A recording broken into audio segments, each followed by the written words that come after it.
Hello, everybody. Welcome to another edition of Rundgren Radio Virtual Vision. Hi, Doug. Hi, Cruiser Mel. It's been about 4 months since we did a show. Can you believe that? Has it really? Yeah. You haven't aged a bit.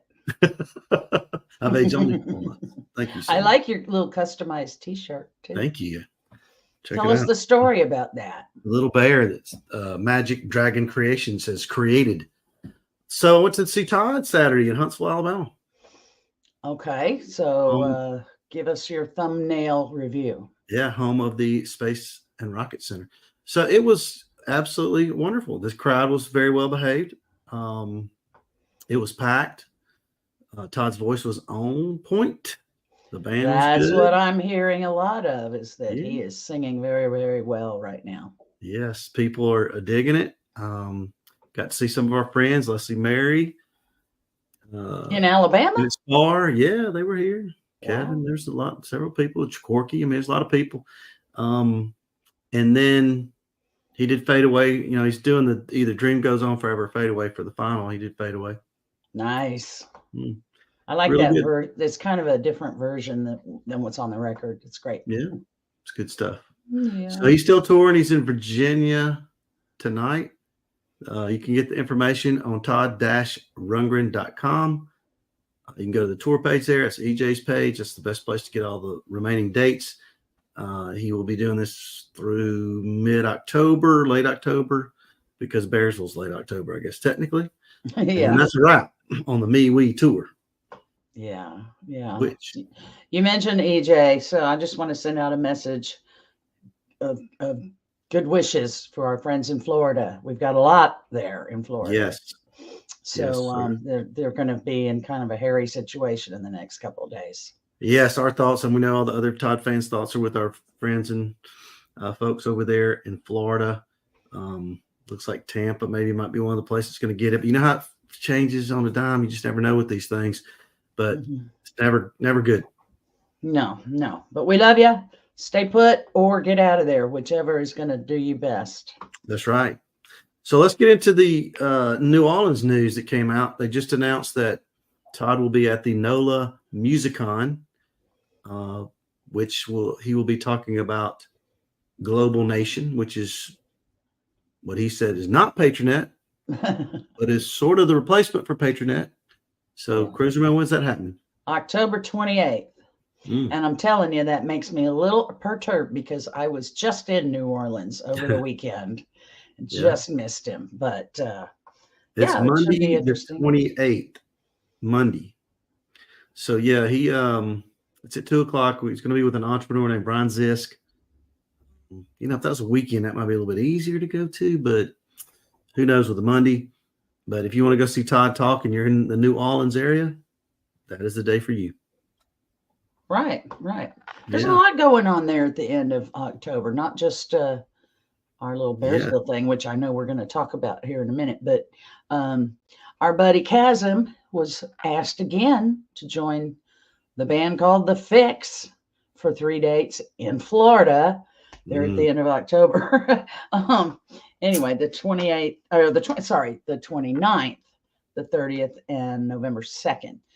Clearwater, Jacksonville, and Orlando in that. Nice towns. Yep. Hopefully they'll be okay by then. Hopefully they'll be okay, period. But if anything does happen, they'll have it cleared up by then. You know, the Fix love them some Todd Rundgren, and they love them some Chasm. They opened for the Todd Healing Tour for us in Indy and St. Louis, if you remember, Cruiser Mel. Oh, I remember. Yeah. You know, and then Chasm opened for the Fix a few months back, and they were actually a very good fit together. Chasm did a great job of warming up the crowd. Highly recommend going to see that, not just if you love Chasm, but the Fix is a mighty fine group. Oh, yeah. I saw them a couple of years ago, and Jill Sobule opened for them. So a lot of Todd connections with the Fix. Some people think that some of their stuff has a little Utopia sound to it, but they're great performers. Absolutely. One of the few 80s bands that's all original. I would highly recommend going to see them, especially if you're fans of Chasm Sultan. Yes, sir. All right. So let's get into what we're going to do tonight. Tonight's show, we've got a great lineup for you. We're mixing in two things. We have a lot of information about Bearsville. So get your notepad out. so you can keep all the dates and the addresses and the times for what's going on, because there's going to be 3 days of fun. And then we're going to have 1,000 Weeks, some of the artists that are on that album and that band that you will see. It's a spinoff of Condo of Humanity, which we'll get into some details. I'm not qualified to explain that part to you. That's why we're bringing them in so they can. And we're going to debut one of their videos. It'll be the first chance to see it. We'll be playing another one that you may or may not have seen and talk to them too. So for Bearsville, I have a conversation with the town supervisor of Woodstock to talk about the key to the town. Ooh, aren't you fancy? Yes. And we have... we're going to talk about the Jam Prov with Don Sloven and Richard Lobelson, who is known as Utopia RKL, if you don't recognize that name, and other things that are happening in Bearsville, Woodstock, October. So the first thing, Cruiser Mel. The most important thing. That's right. To us anyway. October 21st is our party. It's at Utopia Studios, which is next to Bearsville. So cool. Oh, yes. Man. Bearsville Theater, we'll be having a concert that night, so I don't think we're gonna have any problem fighting for parking or anything, so don't worry about that. But if you can carpool, it probably helps. So we're gonna start the party at 7 and hopefully get the band started somewhere around 8, maybe a little earlier. What band are we having perform? The first up, well, you know what? We may start a little earlier because we got Bruce McDaniel is going to do 3 solo set songs. Sweet. Yes. And we have the Hermits of Mink Hollow.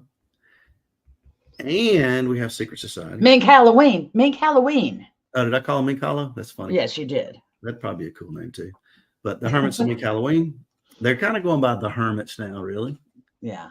But they're a great fun party band. Secret Society is up their game and added another player. So that's going to be the first time we get to see that with Mr. Soul, who is going to be percussion, they call him. Dan Stick is still the main percussion drummer. So we have that lined up with some canopies. A can of peas? No. Canopies. Canopies. Open bar. Not open bar. Cash bar. Good Lord. Everybody back up. And then a cake of some sort that Cruiser Mel's in charge of.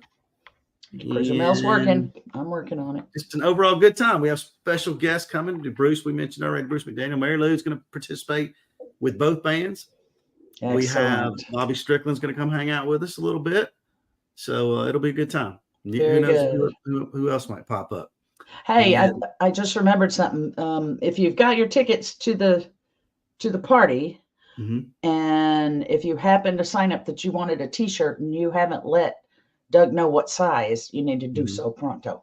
Yeah, you need to jump on that because I've already ordered them. They got printed yesterday.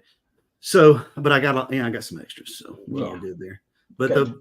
the Utopia Studios told me there is a bar next door that is going to be ready for us after we finish. What do you mean? Like after our party closes down? That is correct. Yes, ma'am. Sweet. Okay, good deal. Yeah. So we got that going for us. Okay. So that's then we got the two Todd gigs, of course, and we also have the Jam Prov. There's an instrument drive we're going to talk about tonight as well. And that's pretty much it, man. Let's get this party started. Let's do. All right. I got an interview here with the town supervisor of Woodstock, Bill McKenna. Let's do it. Okay.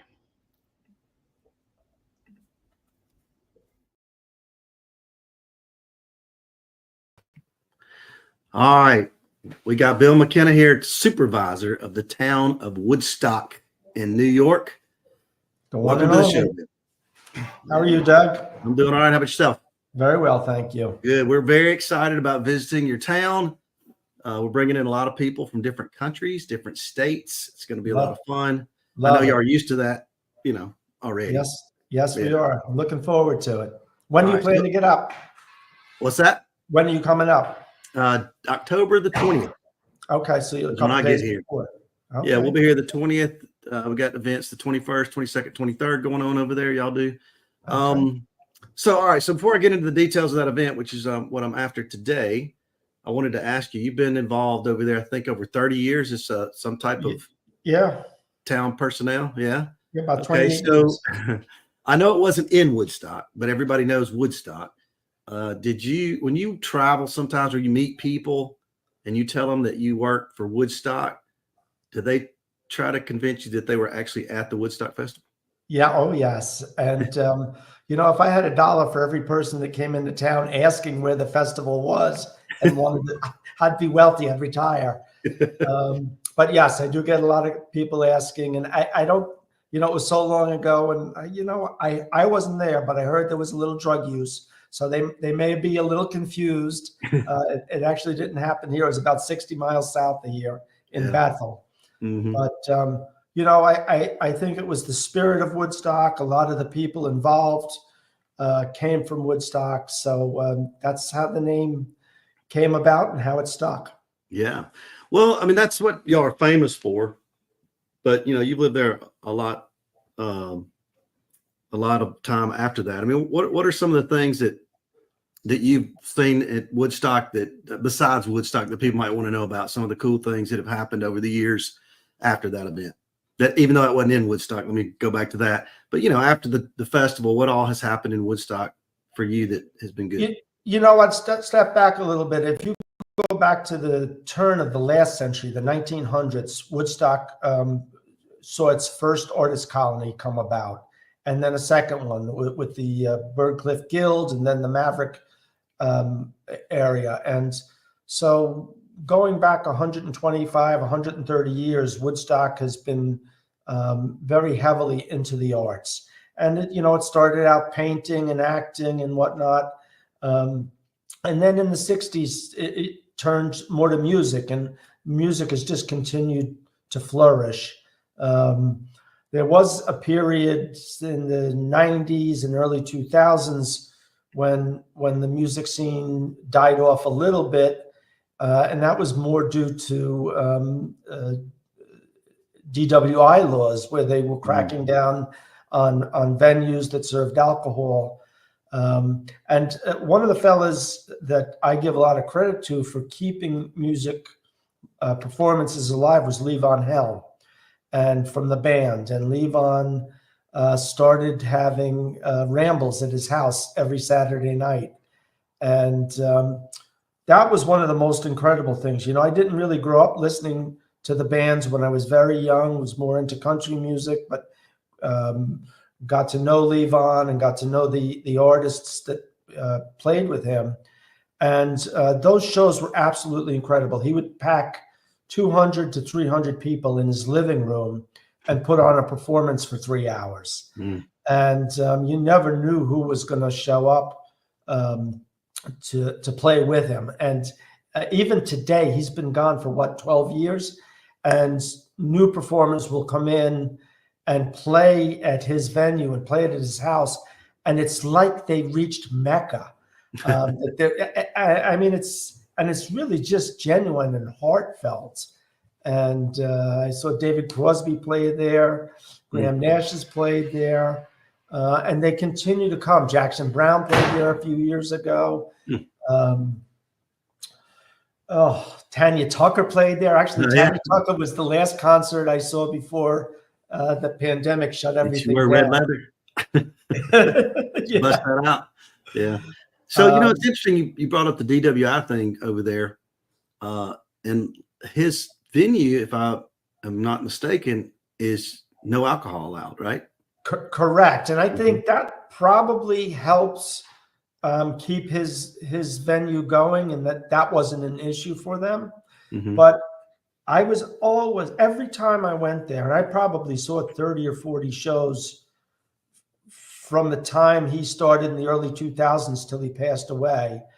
You would go in and there were license plates from all over the East Coast out to the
Apparently we have no sound there, right?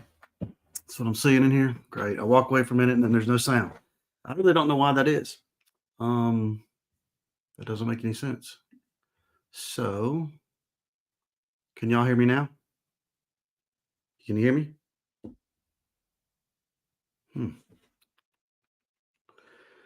Well, let's try again and hope that it works. You're going to have to hear it some again.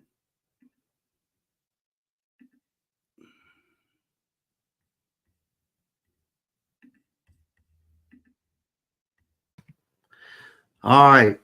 We got Bill McKenna here, supervisor of the town of Woodstock in New York. Welcome to the show. How are you, Doug? I'm doing all right. How about yourself? Very well, thank you. Good. We're very excited about visiting your town. We're bringing in a lot of people from different countries, different states. It's going to be a lot of fun. I know you are used to that, already. Yes, we are. I'm looking forward to it. When do you plan to get up? What's that? When are you coming up?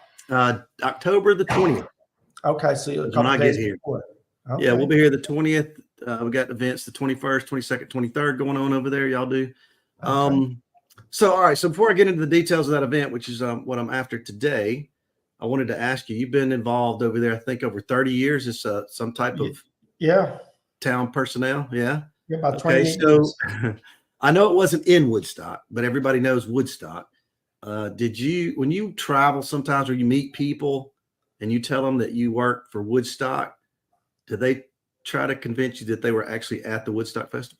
Yeah. Oh, yes. And, if I had $1 for every person that came into town asking where the festival was and I'd be wealthy, I'd retire. But yes, I do get a lot of people asking, and I don't, it was so long ago, and, I wasn't there, but I heard there was a little drug use. So they may be a little confused. It actually didn't happen here. It was about 60 miles south of here in Bethel. Mm-hmm. But, I think it was the spirit of Woodstock. A lot of the people involved came from Woodstock. So that's how the name came about and how it stuck. Yeah. Well, I mean, that's what y'all are famous for. But, you've lived there a lot of time after that. I mean, what are some of the things that you've seen at Woodstock that besides Woodstock that people might want to know about, some of the cool things that have happened over the years after that event? That even though it wasn't in Woodstock, let me go back to that. But, after the festival, what all has happened in Woodstock for you that has been good? Let's step back a little bit. If you go back to the turn of the last century, the 1900s, Woodstock saw its first artist colony come about. And then a second one with the Bergcliff Guild and then the Maverick area. And so going back 125, 130 years, Woodstock has been very heavily into the arts. And, it started out painting and acting and whatnot. And then in the 60s, it turned more to music, and music has just continued to flourish. There was a period in the 90s and early 2000s when the music scene died off a little bit, and that was more due to DWI laws, where they were cracking down on venues that served alcohol. And one of the fellas that I give a lot of credit to for keeping music performances alive was Levon Hell, and from the band. And Levon started having rambles at his house every Saturday night. And that was one of the most incredible things. I didn't really grow up listening to the bands when I was very young, was more into country music, but got to know Levon and got to know the artists that played with him. And those shows were absolutely incredible. He would pack 200 to 300 people in his living room and put on a performance for 3 hours. And you never knew who was going to show up to play with him. And even today, he's been gone for 12 years, and new performers will come in and play at his venue and play it at his house. And it's like they reached Mecca. I mean, it's really just genuine and heartfelt. And I saw David Crosby play there. Graham Nash has played there. And they continue to come. Jackson Brown played there a few years ago. Tanya Tucker played there. Actually, Tanya Tucker was the last concert I saw before the pandemic shut everything down. Red leather. Bust that out. Yeah. So, it's interesting. You brought up the DWI thing over there. And his venue, if I am not mistaken, is no alcohol allowed, right? Correct. And I think that probably helps keep his venue going, and that wasn't an issue for them. But I was always, every time I went there, and I probably saw 30 or 40 shows from the time he started in the early 2000s till he passed away. You would go in and there were license plates from all over the East Coast out to the mid.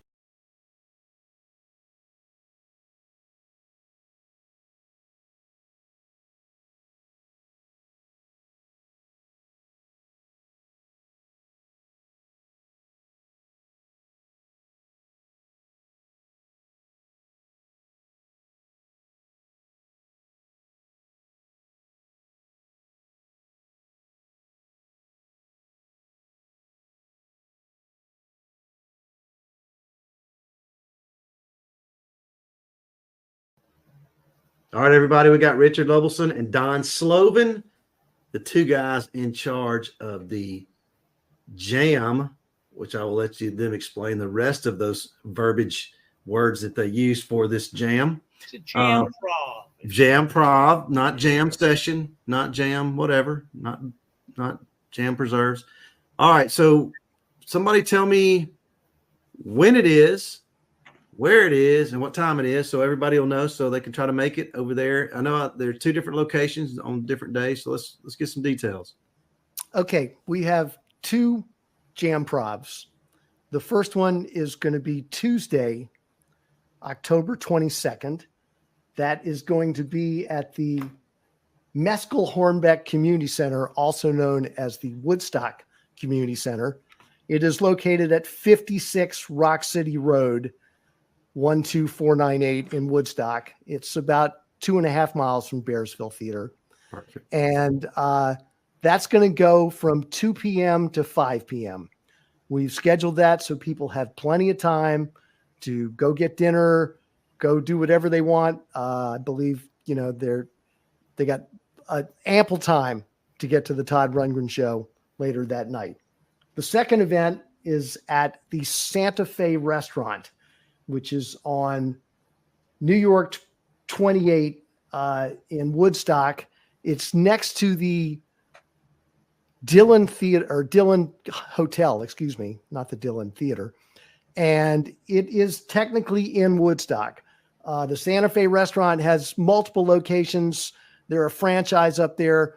Don't go to the one in Kingston. Don't go to the one in another town. Come to the one in Woodstock. We are there from 11 a.m., which is pretty early for musicians, to 2 p.m.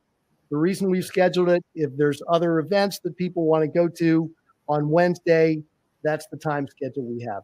So first one is the community center on Tuesday from 2 to 5 p.m. The second one is at the Santa Fe restaurant from 11 a.m. to 2 p.m. on Wednesday.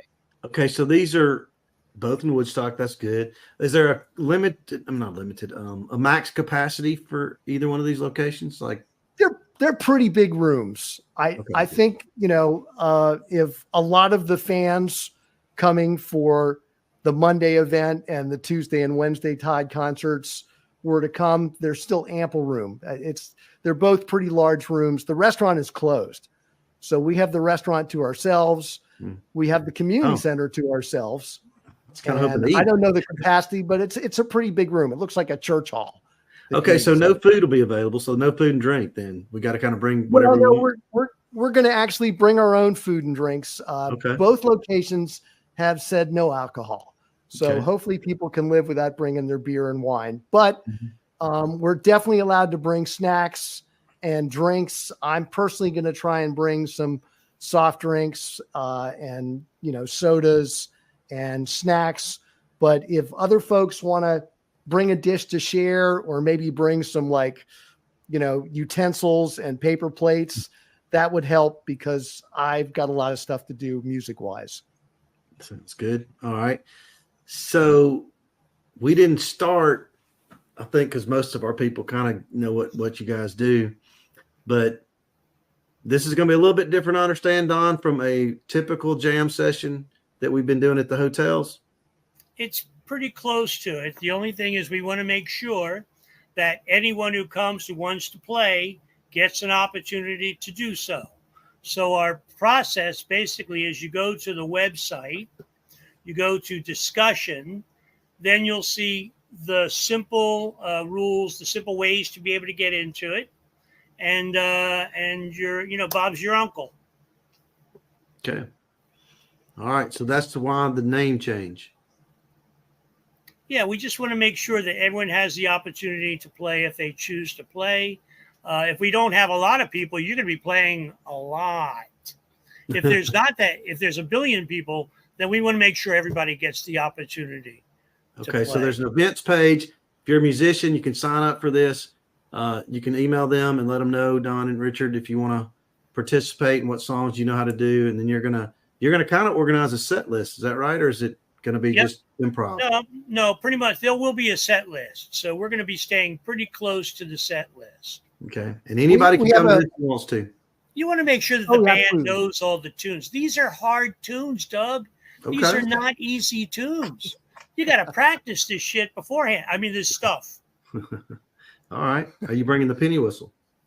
Yes, I am bringing the penny whistle. Excellent.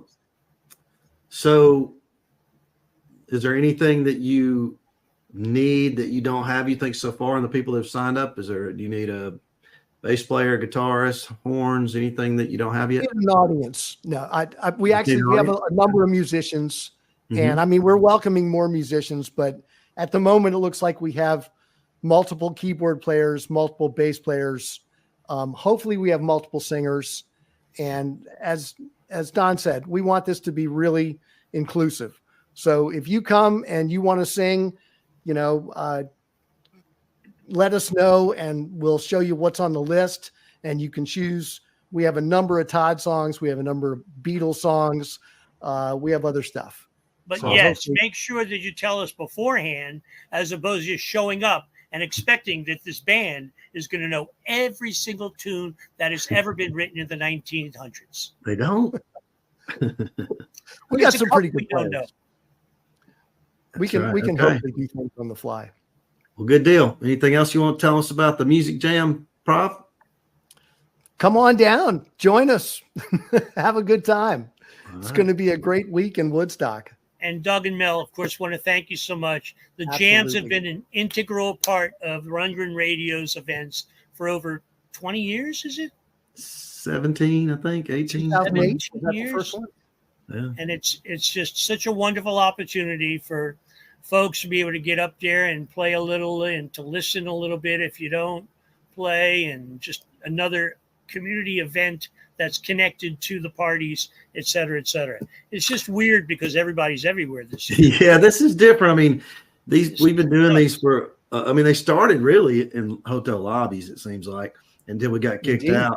Then we got a little more organized and started doing them. And, they give us rooms and stuff at certain hotels, which are always nice when they do that for us.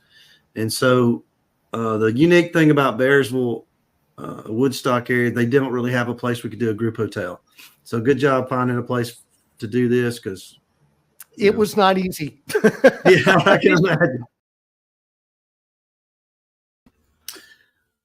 All right, folks, there it is.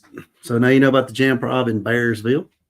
That'll be fun. I'm going to go to plan B. I'm going to share screen. I figured out what happened. For some reason, when I took that video from YouTube, it did not download it properly, and I still can't do it. So I can share it, though, because I have it on YouTube. So give me a second. We're going to watch that video again. Here we go. So, all right. We got Bill McKenna here, supervisor of the town of Woodstock in New York.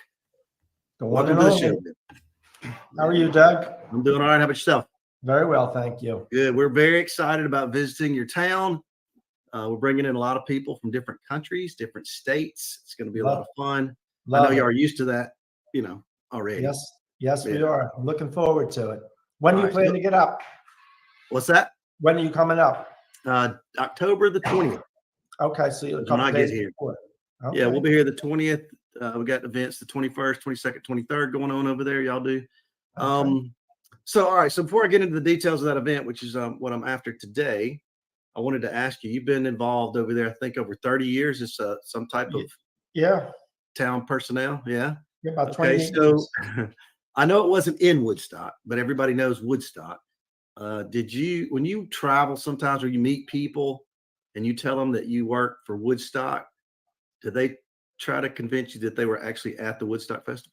Yeah, oh yes. And if I had $1 for every person that came into town asking where the festival was and wanted to, I'd be wealthy, I'd retire. But yes, I do get a lot of people asking, and I don't, it was so long ago, and I wasn't there, but I heard there was a little drug use, so they may be a little confused. It actually didn't happen here. It was about 60 miles south of here in Bethel. Mm-hmm. But I think it was the spirit of Woodstock. A lot of the people involved came from Woodstock, so that's how the name came about and how it stuck. Yeah. Well, I mean, that's what y'all are famous for, but you've lived there a lot of time after that. I mean, what are some of the things that you've seen at Woodstock that besides Woodstock that people might want to know about? Some of the cool things that have happened over the years after that event, that even though it wasn't in Woodstock, let me go back to that. But after the festival, what all has happened in Woodstock for you that has been good? I'd step back a little bit. If you go back to the turn of the last century, the 1900s, Woodstock saw its first artist colony come about, and then a second one with the Birdcliff Guild, and then the Maverick area. And so going back 125, 130 years, Woodstock has been very heavily into the arts. And it started out painting and acting and whatnot. And then in the 60s, it turned more to music, and music has just continued to flourish. There was a period in the 90s and early 2000s when the music scene died off a little bit, and that was more due to DWI laws, where they were cracking down on venues that served alcohol. And one of the fellas that I give a lot of credit to for keeping music performances alive was Levon Helm, and from the band. And Levon started having rambles at his house every Saturday night. And that was one of the most incredible things. I didn't really grow up listening to the bands when I was very young, was more into country music, but got to know Levon and got to know the artists that played with him. And those shows were absolutely incredible. He would pack 200 to 300 people in his living room and put on a performance for 3 hours. And you never knew who was going to show up to play with him. And even today, he's been gone for 12 years, and new performers will come in and play at his venue and play it at his house, and it's like they reached Mecca. I mean, it's really just genuine and heartfelt. And I saw David Crosby play there, Graham Nash has played there, and they continue to come. Jackson Browne played there a few years ago. Tanya Tucker played there. Actually, Tanya Tucker was the last concert I saw before the pandemic shut everything down. Red leather. Bust that out. Yeah. So, it's interesting you brought up the DWI thing over there. And his venue, if I am not mistaken, is no alcohol allowed, right? Correct. And I think that probably helps keep his venue going, and that wasn't an issue for them. But I was always, every time I went there, and I probably saw 30 or 40 shows from the time he started in the early 2000s till he passed away.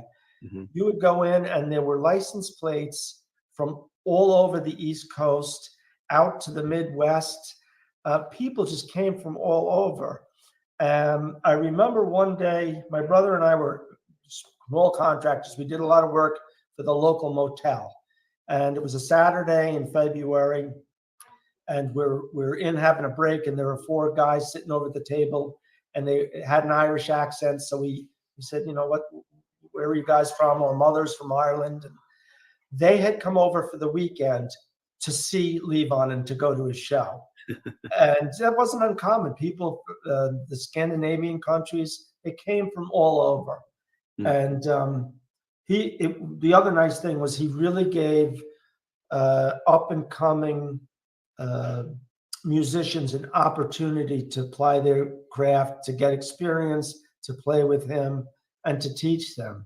There's one young man, Connor Kennedy, who's actually from the next town over, and I'm guessing he's close to 30 now, but he played over there. He got his start with Levon and that group, and it was just incredible. So for me, that's one of the absolute highlights, and it kept things going. And eventually we got to a point where there were more venues coming in. The Bearsville Theater started to come back into existence. We've got another place, the Colony, that has a lot of great music.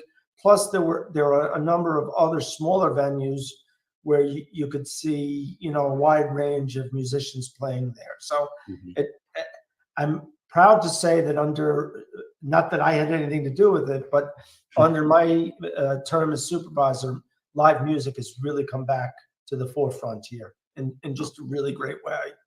So, yeah, everybody definitely thinks about that area as a music mecca, legacy type place. Yeah. Grossman, Levon, there's so many people. They've been Bob Dylan. I mean, you just think of tons of names that have been through there. It's interesting too. I mean, what do y'all have, about 6,500 people in your population? We vacillate between 58 and 6,200 people. Yeah, it's a small community, but we're 2 hours from New York City in northern New Jersey, so that's a huge population. And a lot of our property owners are actually residents of the city who come up for weekends and whatnot. So we joke that our weekends population can double or triple. Oh yeah. So have y'all, as a town supervisor, are y'all pro putting a big hotel there at some point, or anti putting a big hotel there at some point? At this point, I think that ship has kind of sailed. Back 40 years ago, there was a couple of attempts to do a hotel, and none of them really got off the ground. But what we did see is a number of smaller boutique hotels. I mentioned that one that I worked at. They had 24, 25 rooms. There's a couple of others that are in that size range. And it's also been supplemented by the Airbnb industry. Yes, short-term rentals. And the fact that we have so many residents who are only part-time creates a situation where they can rent their homes out. So we have about 300 licensed Airbnbs for people to come. So in essence, we've got, it's even more because some of them are multi-bedroom, but a minimum of 300 bedrooms there alone. So I think at this point, the need is kind of past for that. Okay. All right. I got one more town. I'm sorry. I got one more town question. I want to get into this key situation, but Sure. So for people like me who are not from the area, we look at Bearsville and Woodstock almost as the same thing, but they're different. Bearsville is a hamlet and Woodstock is a town. Can you kind of explain that, what the differences are and how that came about? So from many, centuries ago, it probably started out. So Woodstock is the township, which encompasses 75, 78 square miles. Within that, we have a number of hamlets, and the hamlets were really population centers 2 centuries ago, back in the 1800s. and they would have had their own post office, a little general store, but they were all still part of the town of Woodstock. So we've got Xena, we've got Bearsville, we've got Shady, we've got Willow and Mount Tremper and Wittenberg. And a lot of those post offices have closed over the years. There's still a couple. I think we still have 4 scattered about through town. But really, they were economic centers within the town, and they were like neighborhoods. Mm-hmm. So they didn't have their different political leadership. You know, the town of Woodstock and the Woodstock government takes care of all their needs. All those. Okay. That's good to know. All right. So let's get into the key to the city. We are very excited about Todd getting the key to the town of Woodstock. I said city, I think. How did this We come do about? call it the city. I don't know how that got started, but Yeah. The It's key got- to it's got the a better town name. of Woodstock. Yeah. How did that come about, Todd getting this key? that's a good question. You know, Todd used to live in Woodstock quite a long time ago. He actually lived up in the Lake Hill area, Mink Hollow. Mhm. Was famous as a producer here with Utopia Studios and his own studio up in Mink Hollow. And, you know, we've got a small private committee that looks at individuals who have done good work in the music industry and have some connection to Woodstock. And an opportunity came that Todd was coming to town, and we felt that it was really important to honor and pay homage to all he's done for the community and for the world, for the world of music. Yeah. Awesome. Well, tell me about where this is going to be held and what time, those kind of details, if you don't mind. So he's doing 2 performances here in Woodstock on the 22nd and the 23rd. I have a big town board meeting on the 22nd, so we had to put it off till the 23rd. The event is going to take place on the 23rd at the Bearsville Center at 3:00. And we're looking forward to a nice turnout. It'll be a number of the town board will be there. Myself, the town clerk, Jack Yearley, will be present to help give the key. And my confidential secretary is involved and will assist with that as well. And we also have a state senator, Michelle Hinchy, who's coming to give a proclamation. Okay. Now, this Bearsville Center, I assume, is just the whole area where the theater is and Utopia Studios and all that. Is that what that means? Yeah, it's a property. I want to say it's about 5 or 6 acres, maybe a little bit more. And it's a couple of restaurants. There's the studio that Albert Grossman built years ago. So my understanding, and I've heard it from different factions, so I think it's fairly accurate. So Albert came up from the city and had this theater built, and it really wasn't as a commercial venue to sell tickets and put on profitable concerts. It was a 300-seat theater for him to showcase his talent. So somebody may come up, and Dylan might come up and do some recording, and then put on some shows for industry folks, for record producers and whatnot. So that's my understanding of how it really came about. It's an incredible space, and it's had its ups and downs as far as management. When the music kind of died out a little bit, it slowed down. But Lizzie Van has done a great job at bringing it back and refurbishing it. And now she's got Peter Shapiro from New York City. He's got a number of venues, so it's put it in a whole different level. Yeah, And I remember really excited about it. I remember the auction. We were very thrilled when fans that love Todd found out that Lizzie Van had bought it and was going to fix it up, because it was kind of dicey there for a minute whether anybody's going to take it over. So that was good. All right, so the big question for you that people watching this are going to want to know is, Todd going to be at this ceremony, and if so, what will be his role? I expect him there. I'm told he'll be there, and his role will be to accept accept the key and accept all our kind comments. Excellent. Okay. Yeah. So will he be giving a speech maybe, or is that optional? I expect he'll have a few words to say. Okay. Very good. So this key, what happens to it after the ceremony? Where does it go?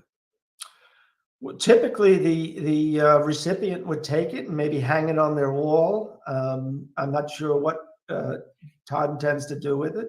I did hear some discussion that he may lend it back to Lizzie to hang in Utopia Studios, which would be wonderful.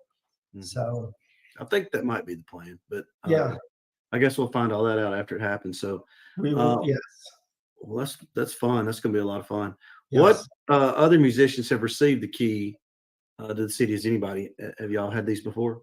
Yes, we have. So I have a list here, so I'll just take a look so I don't forget anybody. But let me apologize first because I called it a city again. Let me that's start. okay. What the town? It's hard for me to get that wrapped around, but the town. City of town. I take no offense. Okay, good, because I'm like So, I'm told that Muddy Waters got it back in the 70s at some point. Some supervisor gave him a key to the city. I don't have a lot of information on that, but that fact did come from a reliable source. In my time, going back to early 2004, Levon is the first individual that I gave the key to. And one funny little sport, excuse me, I didn't. It was my predecessor, Jeremy Wilbur, was the supervisor at the time. And he had a very dry sense of humor. He was quite witty. And I don't remember exactly how he said it, but there were a number of politicians all standing around. And there was one gentleman who was a somewhat conservative Republican. And at some point, Jeremy starts off very seriously admonishing the press for getting it wrong, that we were giving Levon a key, not a kilo. And everybody starts to laugh. And the poor Republican is laughing his head off until he realizes that the news camera is pointed right at him. Oops. And he stands up straight as a rail and stops laughing. But one of the other individuals that was there was Congressman Maurice Hinchey, who was a local boy. He was from the next town over. And he was there and gave a proclamation. And he's since passed on, but he was very much loved as a politician. His daughter, Michelle Hinchey, is the senator that will be coming to give accolades on the 23rd. Mm-hmm. And when this all came about, I had reached out and said, Michelle, would you like to participate in this? And she said, oh, yeah, let me make sure my calendar's open. And it was about 2 days later on a Facebook feed or some feed, a picture pops up of her father, Levon, myself, and a couple of others doing this event. So I quickly sent her the picture and said, look, I gave the first key with this Hinchey. I can give the last one with a Hinchey. So that hooked her. She'll be there. Yeah. A couple of the others, Jack DeJeanette. Jack DeJeanette lives here in Woodstock. Great percussionist, award-winning. Cindy Cash Dollar, who grew up in Woodstock, moved away. She's a great steel bass guitar player. Played with the Texas band Asleep at the Wheel, and they won a number of awards and Grammys and whatnot. We have Happy and Artie Trom, who were very involved back in the 60s, 70s, played a lot with the band, with Dylan, and moved in those circles. They both live here in Woodstock, and they actually created a business where they created tapes and video to teach people how to play music. Yeah. So they really did a lot to pass the gifts on. Then we have a couple of lesser known but more as important individuals. Mark Black is a local musician. Mark has never missed an opportunity to put on a concert for somebody in need. He's just really a great musician, very community oriented and community minded. And the last musician, and actually this was a surprise because he thought we were giving the key to Mark Black. We gave it to him. Rennie Cantine, another very gifted musician. As a young man, he played some music, produced a couple of albums. I believe that Todd actually wrote an intro to one of his albums way back in the day when he was growing up. And he's also, we call him the key maker. He's actually the craftsman that designs the key. He's I heard related to Rip Van Winkle. This is what I'm told. He could be. Okay. He could be. So, but he's another one. Just he doesn't miss an opportunity to help with a fundraiser. He started a great thing about 10, 12, no, maybe 15 years ago. A lot of communities will put up some kind of a number of sculptures. So up in Catskill, they put up sculptures of cats, and different people would decorate them, and then they'd auction them off. So Rennie started it with guitars, and we've probably done it 10 or 12 years now, where he'll get a bunch of blanks, cut out silhouettes, and have different artists decorate them, paint them, and then we auction them off. So the auction was the other day, and it was just incredibly successful, and it helps a local charity, actually Family of Woodstock, which was born out of the Woodstock Festival. So, and the one non-artist that we've given the key to is our local pharmacist, Neil Smaller, and Neil was my go-to guy. He and I, prior to the pandemic, there were issues that might come up, and I'd say, "Hey, Neil, tell me about the science of this, that, or the other thing." And he was very progressive, but very matter of fact, and just an interesting all-around guy. And when the pandemic started, he really became my go-to guy for information, because as a community we had to shut down, just like everywhere else, and he was instrumental in getting the vaccine clinics. So we just wanted to honor him, so we made a special key for him. So those are the recipients. Then they've all have some connection to Woodstock. A lot of them live here, but some of them spent time here and then moved on. So Todd fits the bill. He's just an all-round great guy. He's contributed so much to the world of music, to Woodstock, and he exemplifies Woodstock's passion. Yes, sir. So the key, I know it's a nice gesture mainly, but I mean, do they get any privileges like we give them a business card from the police chief. We give them a card from the police chief, a get out of jail card. Okay. There's got to be some perk, right? Yeah. Very good. Very good. Well, hey, I appreciate all the information. Let me just rehash again. So it's 3 o'clock. 3 o'clock. 23rd at the Bearsville Center. Yes. Todd will be there. A lot of the locals will be there, including yourself, and a state senator, you said? State senator's coming down. Okay. Big deal. We're very excited about it, looking forward to it, and I hope to see you there. Yeah, there will be a lot of Todd fans there. You don't have to worry about that. I think there will be. I'm amazed at the buzz, and it's he was loved. I mean, I've talked more in the last couple of weeks about Todd than probably in the last 3 years, 4 years, and it's interesting because it's a lot of locals who remember growing up with him. One gentleman, he'll actually be there. I'll introduce you.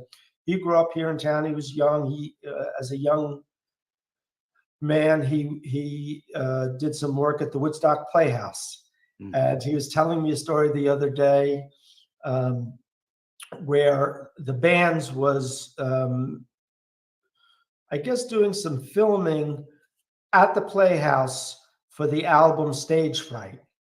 Or maybe they were producing the album, but Todd was there and he was the producer or involved in some level.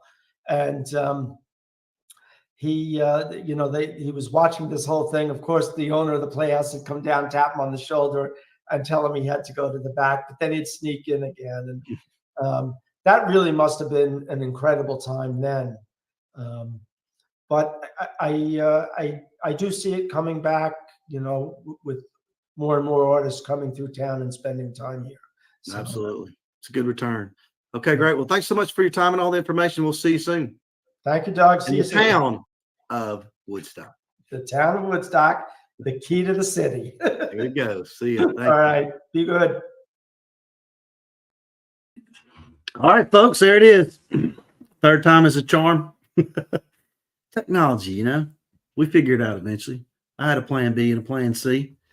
All right, so let me mention something here right quick. So this whole key thing, which we didn't talk about just then, started back in 2023 when Wendy Lowenstein Morse, who is on the Complete Todd Rundgren page, had asked the city to do it then. And then they end up working out a deal to do a proclamation, which she was able to give Todd at Todd stock. But since I'm on that topic, I do want to share this webpage and also mention that this complete is spelled correctly. There are different ways to spell it and different definitions using the word complete. So this complete means there's a highly developed skill, which Todd Rundgren has, and some other things. So check out the page when you get a chance. And that's the lesson for today. All right. So hope you enjoyed that interview with Bill McKenna, supervisor of the town of Woodstock. One more thing we're going to mention, then we're going to get the Conduit of Humanity ladies, 1,000 Weeks, in here to talk to us and play some videos. But first, I want to talk about the instrument drive that's going on. It's happening now and happening through the events and the Todd concert. If you want to bring some, you can drop them off at Woodstock Town Hall, or this one's the easier one to remember, Woodstock Studios, because it's on 100 Tinker Street. So that's where you want to do that.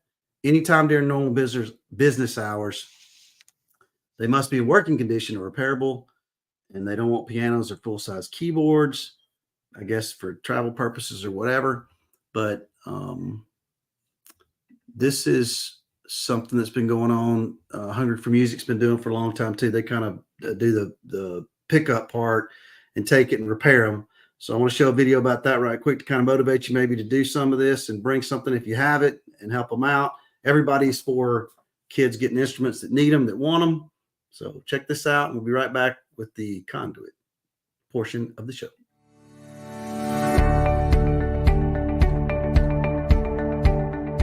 I'm Jeff Campbell, and I'm the founder and director of Hungry for Music. Hungry for Music has been in existence since 1994. We've donated over 8,000 instruments in 47 states and 12 countries. The goals of Hungry for Music is basically to put an instrument in the hands of a kid that has the opportunity to play music but doesn't have an instrument. We get instruments donated to us various ways, kids doing service projects or individuals just doing a spring cleaning and cleaning out their closets and cleaning out under their bed. And then we bring them in, have them looked at, refurbished if need be, repaired, and then we redistribute them out to kids that need them. My name is Valerie Island Davis. My daughter Lena Davis is a recipient of a violin, actually 2 violins from Hungry for Music. She's been able to take violin because of the support of the program. It just seemed to open this door in her to express herself almost in any musical way that she could find. I recommend people to Hungry for Music every time I get a chance. This is an organization with a spirit of giving that is extraordinary. We wouldn't be able to do what we do without a community of people that pick up the instruments, that repair the instruments, that redistribute them back out. I've known Jeff and his organization and have worked with him on and off for about 22 years. Probably within the last 3 years, I've been much more active at helping him collect instruments. Walt is one of our volunteers that pick up instruments for us in the Maryland area. He's a wonderful, enthusiastic volunteer. He's easy to work with, and he set a goal for this year to collect 100 instruments on his own, and I don't doubt that he'll probably do it. I heard about Hungry for Music from doing a Google search because I had instruments just laying around the house that my children don't play anymore that I wanted to donate, and Hungry for Music came up. People like Ellen Fitzgerald keep our organization going. They're the folks that donate the instruments so that we can refurbish them and put them in the hands of kids. I like the fact that instruments are going to needy children, or children that really want an instrument and want to learn to play them. In Ellen's case, for example, I got an email. I emailed back to Jeff and said, yeah, I got this. Emailed Ellen to find out when would be a convenient time to come pick the instrument up. And one of the first things I want to do is examine it. I'll literally open it up, and some of these instruments are given to us in near new condition. I mean, they literally can be transferred from the car to Jeff to a child. I'll take them down to Chantilly, Virginia, where Jeff has a big warehouse that has been donated to space, and they do triage. What instruments are playable that just need to be cleaned up, what needs to be reconditioned to a degree, and what needs to be totally refurbished. Jeff will drop off instruments, the occasional guitar or banjo, mostly violins and violas, and we'll try to get them back in playing shape. In the end result, what I really enjoy most about it is being able to take instruments that have seen better days and get it back to where someone can play it and make music with it, enjoy it. I like to get instruments into a condition that, first of all, won't discourage the kid who gets it, and have it be something they're proud to have. They're giving their instrument a new life, and they're giving someone an opportunity to experience the joy of playing that instrument for years to come. It opens a door. It opens a door that will never be closed. It's been a wonderful experience donating to Hungry for Music. Thank you, Hungry for Music. If you'd like to donate an instrument or volunteer and help us out, please go to our website at hungryformusic.org.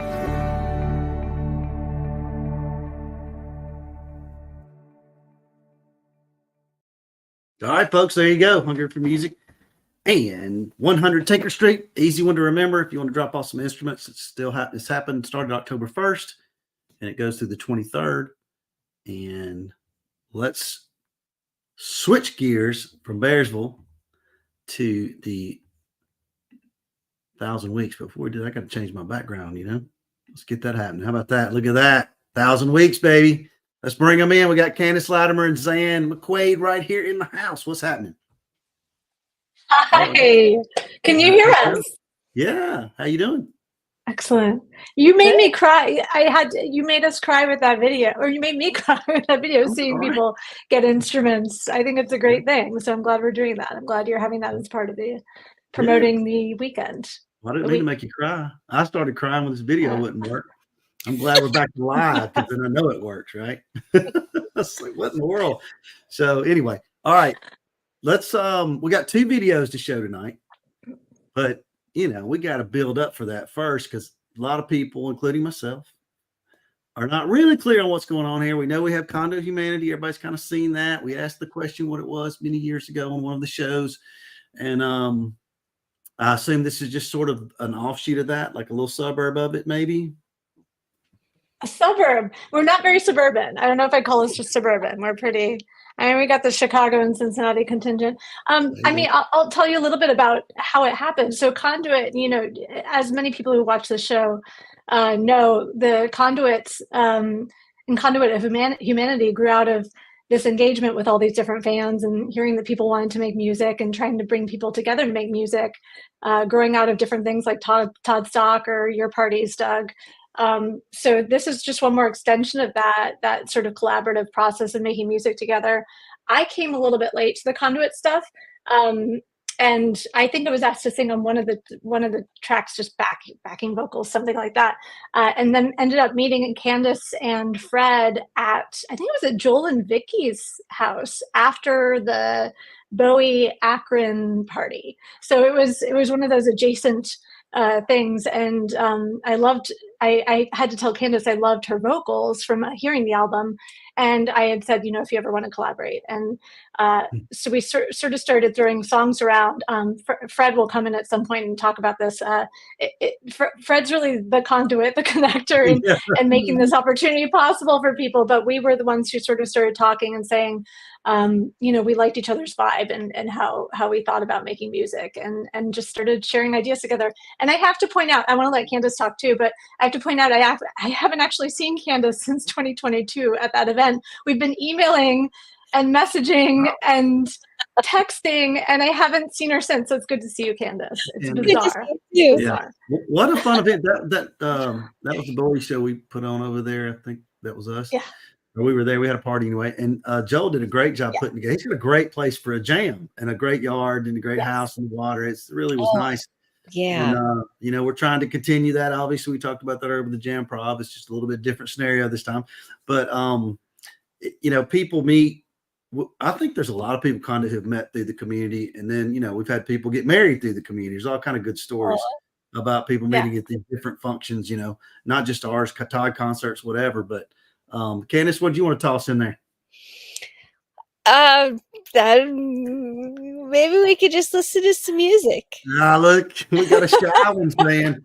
You're gonna have to let Zan talk. All right. Well, I told Candace I'd be the talker. She's here to be the pretty one. I'm here to be the talker. Whatever. So Candace has been with Conduit for a long time. I mean, she I remember the I'm trying to remember. I think it was the Beatles show that when we did the Conduit did a few songs down in the basement of this Akron Hotel.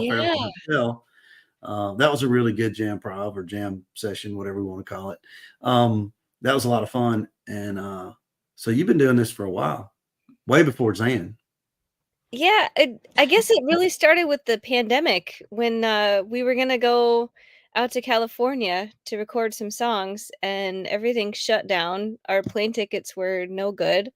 So we just uploaded stuff to Dropbox and collaborated that way. And in a way, 1,000 Weeks is sort of a continuation of that process. Well, how did you meet Fred? How did you two meet? Y'all seem to be like kind of the ringleaders. Yeah. So he was playing music and I was playing music, and we our bandmates knew each other and went way back, like for years. So Fred and I sort of met kind of late in the game. The people we knew had known each other for a long, long time. Mm-hmm. Going to shows and sure. We started playing together. Are you a musician by trade, or do you just do this for fun? Mostly just for fun. I'm a teacher in the daytime. Okay. Were you a Todd fan before you got into this group? Only a little bit, but Fred was really the conduit. So that's changed? You are a Todd fan now? Oh, yeah, for sure. Okay. Just checking. I mean, you don't have to be. It's not mandatory. It's funny because Todd's music is sort of that centerpiece, but then everybody sort of spins out from it. Everybody has their own friendships that exist outside of this. Like marriages exist outside of Todd Rundgren. Certainly, I would hope so. I hope they don't rely on him for their marriage. There's life, but yeah, not everybody. But yeah, like it's sort of like this central point that people start with, and it spins out to other things. So we find a lot of different connections, and so you might like when we hear the music, you might you won't necessarily hear it. Won't necessarily sound like Todd Rundgren, we hope, but you'll hear a sort of influence and inspiration. However, there is a connection with Todd's current touring band for one of the songs, at least, right? Yes. 4 of the songs on the album. So Prairie Prince, Todd's drummer, as you may have heard of him and know and seen on the current tour. He plays on 4 tracks on this album. So and I know we'll drop it at the end, but I do have to say 1000weeks.bandcamp.com is currently where you can hear it. We're going to be doing a show hopefully later this month with Doug to go through a bit more, but today's just the sneak peek. But Prairie's on 4 tracks. It was really, really great to collaborate with Prairie. We feel very lucky to have had him. There's no hopefully. We're doing a show towards the end of the month. It's gonna happen. I hadn't been announced, so I didn't know. I wanted to sort of tease that. This is just a little teaser intro we kind of wanted to do. Since we were doing a show anyway about Bearsville, so we wanted to go ahead and knock it out. So which which song would you like me to play first, the debut song or the other one? I mean, since we mentioned Prairie, you can. What do you think, Candace? Can we go with Center Shaper first? Yeah, let's so Center Shaper, and get a male opinion here. Oh, there's Fred. Fred, we're gonna do Center Shaper first. Yeah, I heard about that one. Horizontal camera, baby, come on. Oh, there we go. Oh, okay. Oh, my word. There it is. Look at him. Nice job. Now we look like the Brady Bunch. Or I was on 20 different calls today, and thank goodness I'm finally on this one. Yay! Yay! This is a good one. So, Fred, do you think we should do? The ladies have voted on Center, but I also have the Used Alien. Which one do you think should go first? Well, considering that I woke up out of a dream 2 days ago, dreaming an idea of Center Shaper, and then Candace provided a video that was close to the lucidity, I would choose Center Shaper. It's unanimous. Okay, this is the one with Prairie, right? Yes. Oh yeah, this is Prairie, drums. Zan, Candace, Lexi, and Joe on bass. Okay, so there's some vocals? Yeah, that's Candace lead with all Candace. Okay. It's all and Lexi. There's Lexi backing. Yeah. Lexi. Those lush Lexi's Karen Carpenter Whisperies are on this as well. Yes. And Jordan plays guitar on this one too. Jordan? Mm-hmm. Oh yeah, Jordan's on around. Yeah, our mixer plays guitar with me on this. What about what else does Lexi? Does Lexi play guitar and you play guitar? Not on this. Lexi is just backing vocals to Candace. Okay. And Joe's on bass. Okay. All Joe right. Maddox. I'm on keys. Wait, Zan did we is mention on me? helicopter. I'm on keys. Zan is on helicopter, as you'll hear. Seriously. Helicopter. Yeah, helicopter keys. Okay. All right, here we go.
All right, good stuff.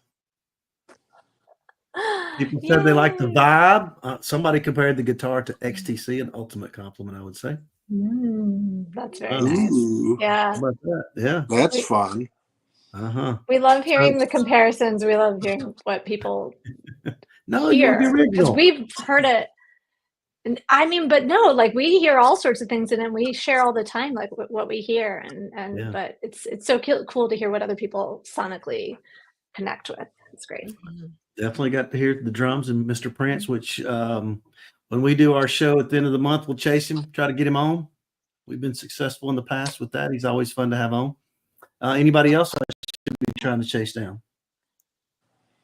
Well, we'll see. If we might have a. You mentioned Mr. Chasm Sultan before. I know he'll be on tour with the Fix, so he might be harder to chase. But we're working on a track with him right now. Really? On bass. So we're hoping that will be ready by the end of the month as well to share when we have. Is that secret together. What the song is, or is it just a new song? Is it secret, y'all? I no, want you to not at all. No, it's something that we had to shelve for a while. This record became so fluid with all of us that all of our free time was this. It's quite an experience. We just all got each other on this record, and it's weird where I actually will go downstairs in the morning to put on music, and I'm putting our music on again. Not that I don't listen to all other amazing things, but I love this record, and it's just all the things I love about music happened on it. So cool. Yeah, and but we're gonna do a cliche. Oh, really? Yeah. Wow. So, an interesting take on it. There's some traditional, but there's also some uniqueness. And Chasm's bass part has been driving this fun because the bass part's ridiculous. So it'll be great. Can't wait. So it's reinvented. Cliche reinvented in a way. Yeah, I assume so. We're not done yet, but that we're going in a direction which will hopefully be fresh for everybody who's a fan of the song. So yeah, I mean, think about that for a minute. How cool that is. That you guys could put all this together, and now you got Prairie and Chasm on an album with you. I mean, who would have thought about that? 10 years ago, we'd be like, no way. I will tell you and talk more about this one when we talk later this month. But I did cry the first time I heard Chasm's bass. Oh, wow, that's pretty good. Keyboards. I actually cried. So it's awesome. It's great. I will not confirm nor deny that I did cry. I don't want you to shed the wrong light on me, Doug. I've got all this mood lighting going on here, so it's like. Thanks for the warning. I'll be off screen when I listen to it for the first time. When we debut. Yes, so you don't. If you cry, I don't cry. Other than when my dogs pass away. Dude, you're sitting in front of a chandelier. I know you cry. I know. Doug, we're going to make you cry. You listen to this album all the way through, you will be Doug Ford will cry. Over and under, how many seconds or minutes will it take before everybody loses it? Oh gosh. Yeah, that's cool. $1.50. Yeah. All right. So, who produced this thing? Conduit. You have a producer? Yeah. It's Joe and myself and Zan and Candace and Trace and Lexi. So the core, and then Jerry Peltzer, who's our other drummer that splits the recording duties with Prairie. He's a big part of it as well because he has the video studio, and Prairie goes there to do his recording in California. So, have y'all ever considered trying to record something together like the old days, like if you're at a party or something, or a concert, Sure. So I'm not going to talk about Todd stock at all or rumors of it. But let's just say this. I've got a cabin that is rehearsal ready in middle of Wisconsin. So if anything were ever to come around the Midwest like that, if we're getting together to maybe do a set for something like that, we would definitely have an opportunity to do some playing and recording. So that'd be kind of fun. Yeah, absolutely. A big part of this is we're so spread out all over the country, and I do want to plug your parties again, Doug, because it brings people together. And when we're together, we do make great music, the jam prov and everything. I'm so excited about that. Any opportunity to make music together. The recording process of this itself, I will say, I don't think could have happened in one day. We joke that it's called 1,000 weeks because it took 1,000 weeks to finish all of our parts. But in the best way. I mean, we put we had a lot of iteration and stuff like that. But I think we could, I would love to record all in the same place with these people. Wouldn't that be fun? And more people. It's so much easier, it seems like. I know for these shows, it's a lot easier. Now, obviously, you don't have to worry about the tech things that just happened earlier. What is the story behind the name? Have you mentioned that already? 1,000 Weeks was originally a project that Joe and I had in 2010. And we did put out some music, which is still being played today on some streaming services. But the ideal was definitely a woman-fronted idea band. The idea of like 4AD music label, shoegazy stuff. But then, as I'm doing music with everybody here, we've got this prog element, which is just off the charts. Zan's addition to this, because obviously we've recorded together before or remotely together, but coming in with Zan here is this whole different element, and her and Candace's voices together, and then Lexi and all of her dynamics it's really fun. All right. So why 1,000 weeks? Is that how long it takes to understand women? I mean, what is it?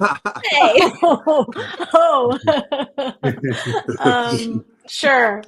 It's actually the scar. I acquired it 2,000 weeks ago, but the project started 1,000 weeks from today. Yeah. No, I don't. It's Joe's idea, so I know he'll represent it better on the next show. But it's really just a combination of the past and melding in the present with ideas and emotions. So I think that's as high level as I can go. He can dive in a little more too, because he formed Stay it. tuned to find out what it really means. I know. That's right. But our music is there, so you can interpret it your own way just by listening to the download. It's like it tells the story, and you can create your own 1,000 weeks with it.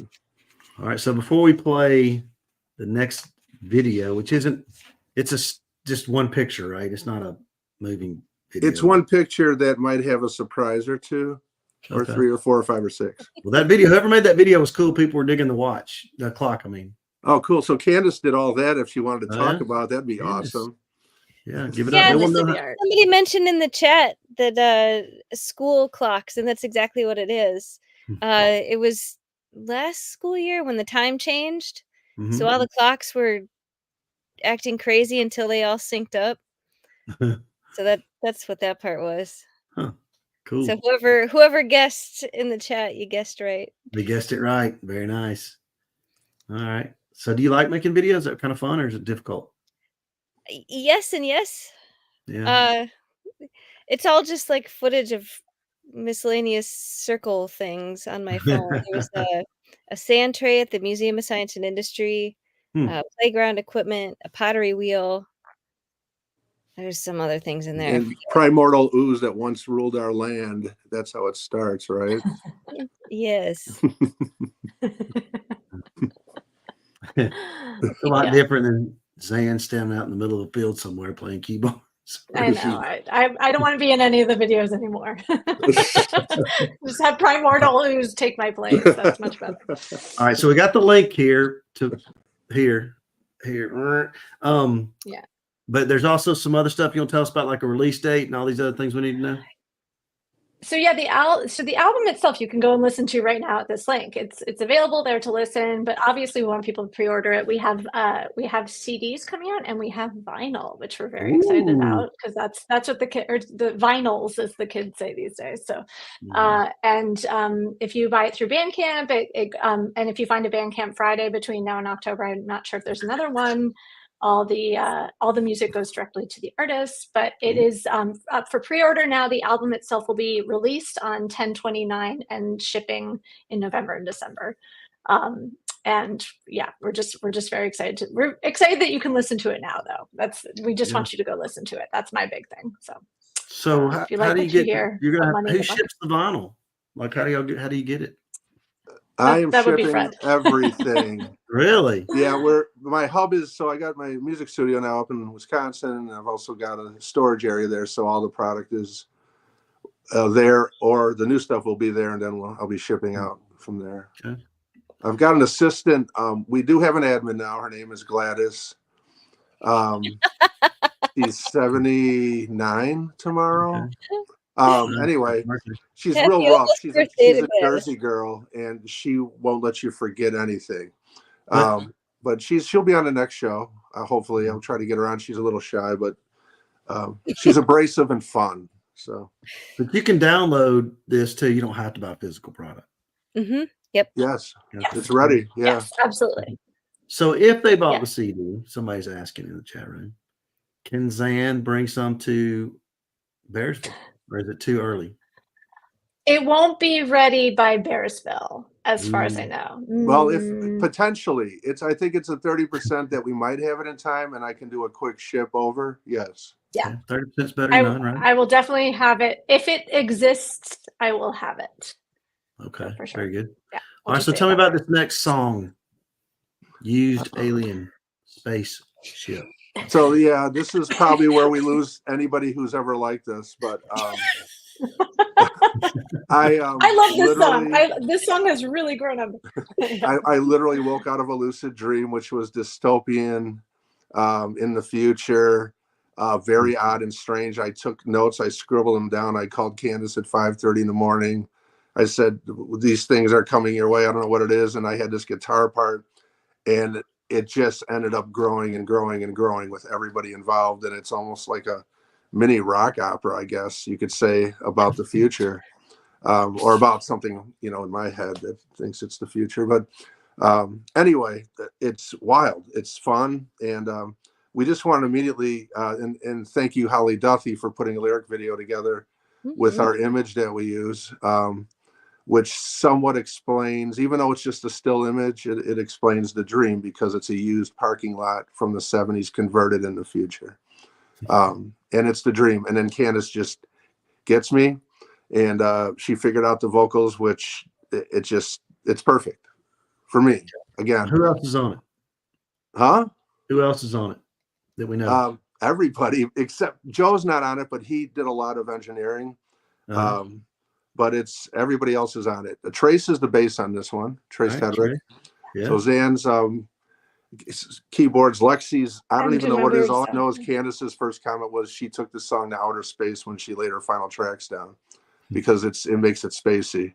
And let's see, Jerry Peltzer on drums, not Prairie on this one. Yes. Okay. And I'm the guitar and the dream and the guy who did all that stuff. You apparently have a lot of strange dreams. It's almost like I'm listening to Todd being interviewed from back in 1972 when he was doing a lot of psych stuff.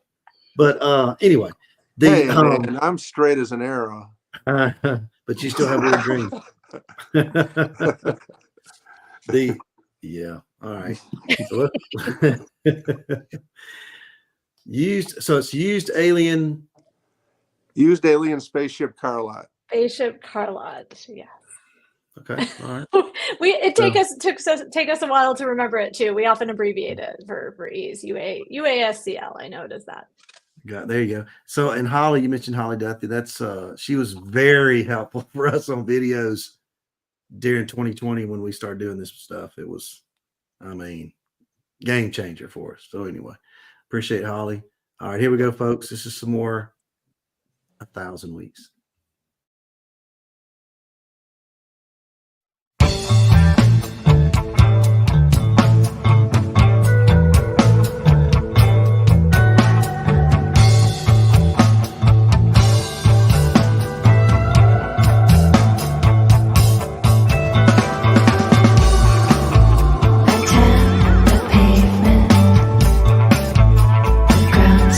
Solid, 'cause all of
I realize he's been trying to sell me one the whole time. What is this place? Like a car lot, but for alien spaceships? So I take a risk and I could buy one? Open my mind. Huh. Am I flying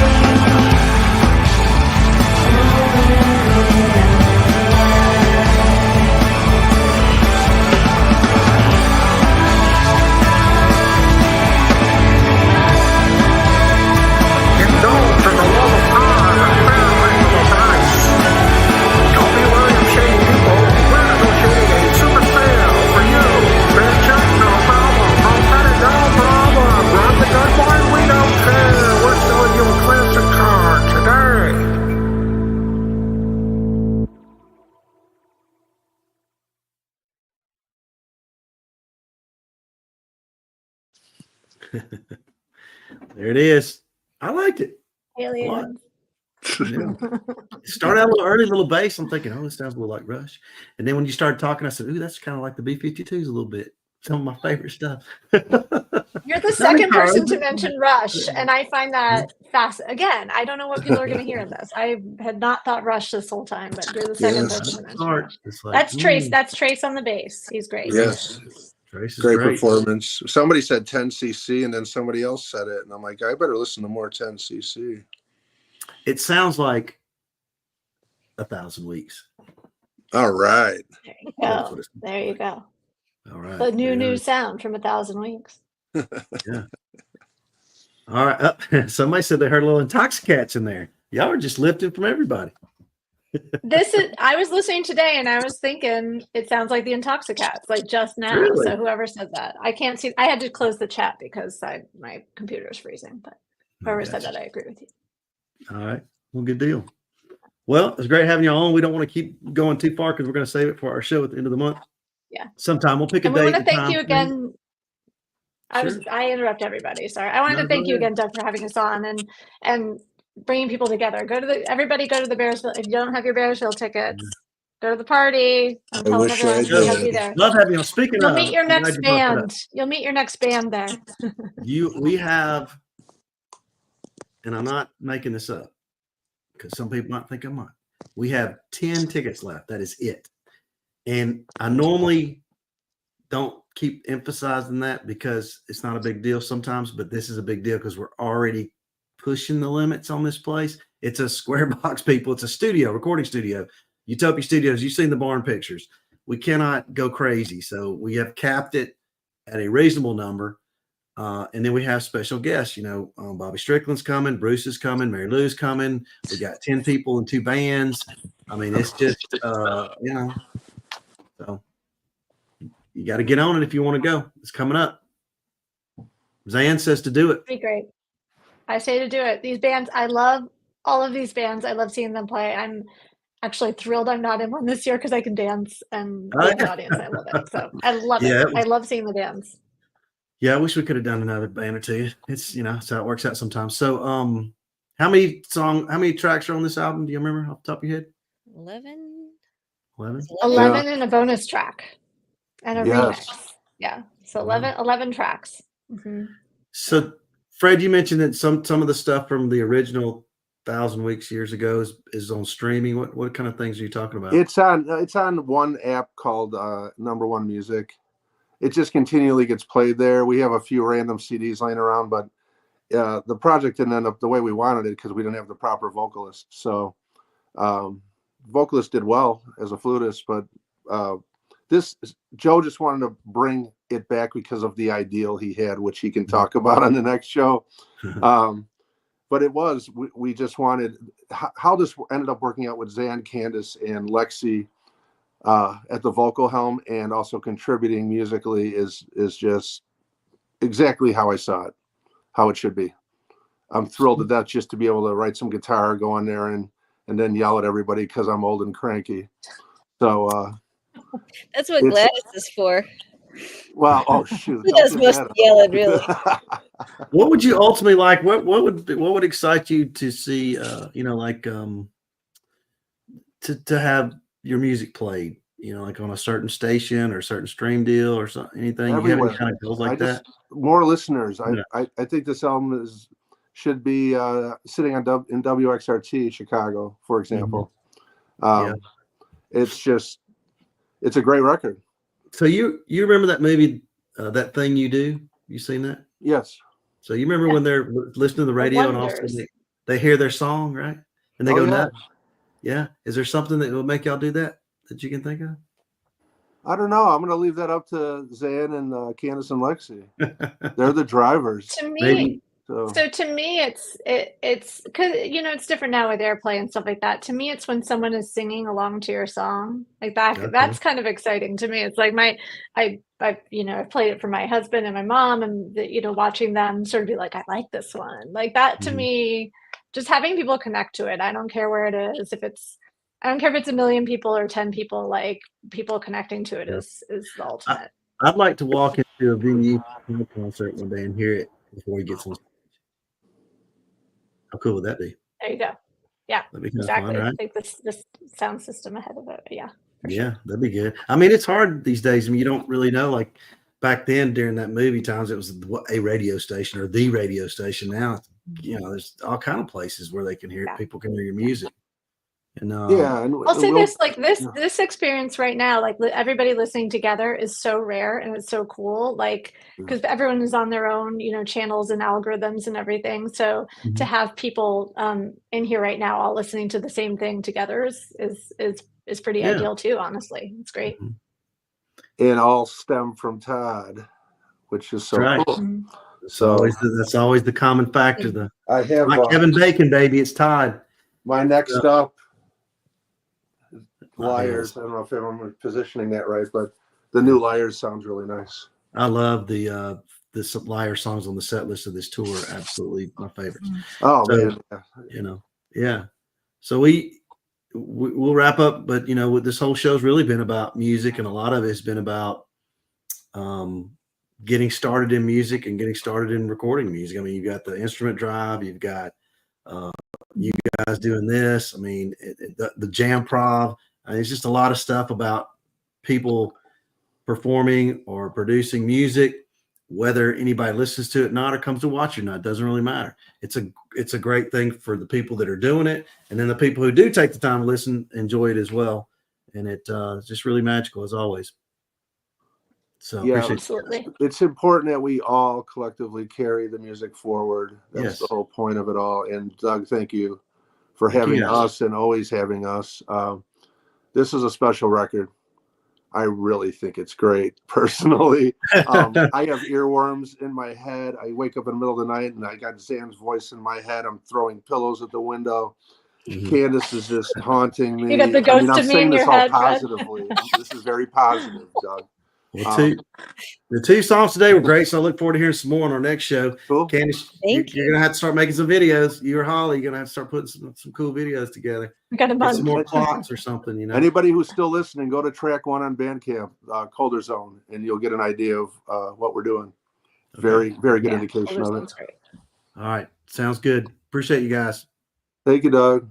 Thanks, Doug. Thank you. Bye-bye.